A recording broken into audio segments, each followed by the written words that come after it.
ਤੇ ਆਉਣ ਵਾਲੇ ਸਮੇਂ 'ਚ ਇਦੋਂ ਵੀ ਨੀਚੇ ਆਵਾਂਗੇ। ਬਹੁਤ ਬਹੁਤ ਧੰਨਵਾਦ। जबा माझी जी। धन्यवाद माननीय सभापति महोदय जी।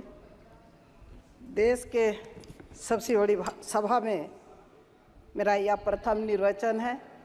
इस गौरव के लिए मैं देश की जनता को अपनी संसदीय क्षेत्र के मतदाताओं के प्रति हृदय से आभार व्यक्त करती हूँ।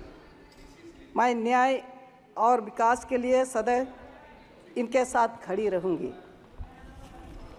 सभापति महोदय, सरकार के द्वारा माननीय राष्ट्रपति के अभिभाषण के माध्यम से अपनी प्रशंसा की है और भविष्य की योजनाओं के सपने दिखाए गए हैं।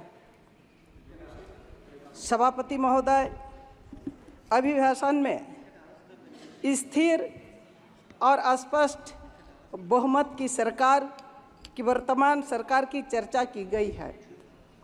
तकनीकी तौर पर सदन में सरकार को बहुमत तो प्राप्त है, परंतु जनता की नाराजगी स्पष्ट रूप से व्यक्त हुई है। आपके माध्यम से मेरा आग्रह होगा कि सरकार देश के मतदाताओं की भाषा को समझ ले, उनके अनुसार नीतियों अपने व्यवहार में परिवर्तन लाए, देश की बात करें, न्याय की बात करें। 18वीं लोकसभा के चुनावों की भाषा स्पष्ट है। स्थिर और स्पष्ट बहुमत की सरकार ये नहीं है। दुनिया की सबसे बड़ी, सबसे तेज़ी से बढ़ने वाली अर्थव्यवस्था की बातें अभिभाषण में की गई है। 2014 में 11वां स्थान से 2024 में 5वें स्थान पर आ चुकी है। लक्ष्य तीसरी स्थान पर लाने का है। मैं झारखंड के कोल्हान क्षेत्र का प्रतिनिधित्व करती हूँ, जो जनजातीय बहुल क्षेत्र है।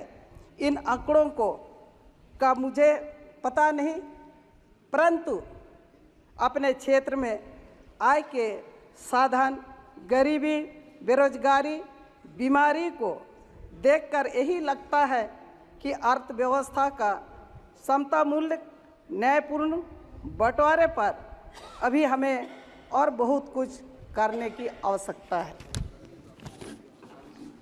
महोदय, सरकार ने बीते 10 वर्षों में 4 करोड़ पीएम आवास का वितरण किया है। महोदय, मैं आपके माध्यम से सरकार का ध्यान आकृष्ट करना चाहती हूँ।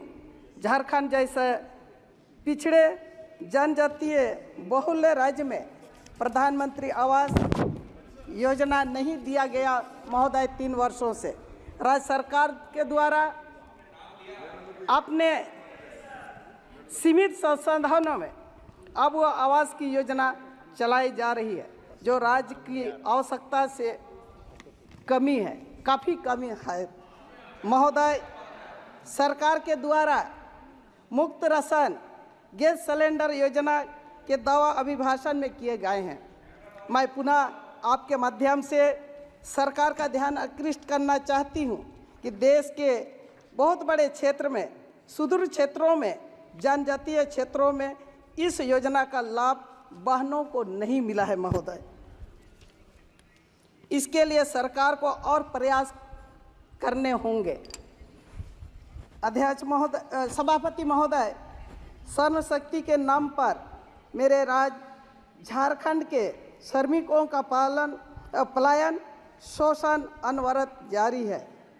गरीब अपने अधिकारियों से अभिज्ञान खान मजदूरों, दूसरों प्रदेशों में जाकर काम करने वाले श्रमिकों को अनकरण, छटनी, बेरोजगारी, बीमारी से जब तक नहीं बचा पाएंगे, उनका सम्मान की बात करना बेमानी होगा महोदय।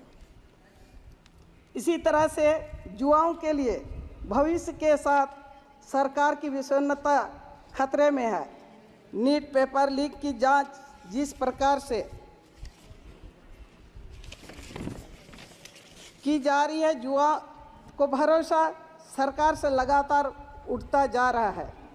आपके माध्यम से सरकार को आगाह करना चाहती हूँ कि जुआ देश के भविष्य है और उनकी ऊर्जा का हमें सही इस्तेमाल करना होगा, तभी देश का विकास होगा।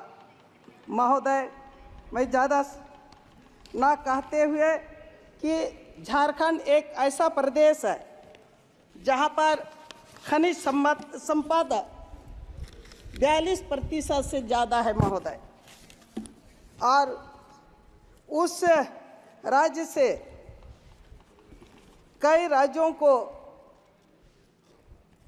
विकास का कार्य में जोड़ती है, मगर झारखंड राज्य अभी तक हम लोग वहाँ पर ठीक से जनजातियों का विकास नहीं कर पाए हैं। मैं आपके माध्यम से सरकार से आग्रह करना चाहती हूँ कि उस राज्य को झारखंड जैसा आदिवासी बहुल राज्य है विशेष दर्जा मिले और संपूर्ण विकास वहाँ पर हो, और झारखंडियों का एक पहचान आपके माध्यम से सरकार से मैं मांग करती हूँ कि आदिवासियों का पहचान सरना कोड लागू किया जाए ताकि एक आदिवासियों का अपना पहचान बना सके। मैं इन्हीं चंद शब्दों से आपको आपने बोलने का अवसर दिया है, इसके लिए मैं आपको धन्यवाद करती हूँ। अपनी बातों को विराम देती हूँ। जी।